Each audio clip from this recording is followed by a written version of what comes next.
Hi అండి, నేను ఏ విధంగా సర్వపిండి చేసుకుంటానో చూపిస్తారా అండి. బియ్యపిండి, పల్లీలు,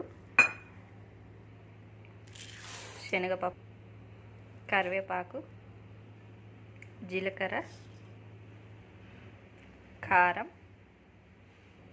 సాల్ట్,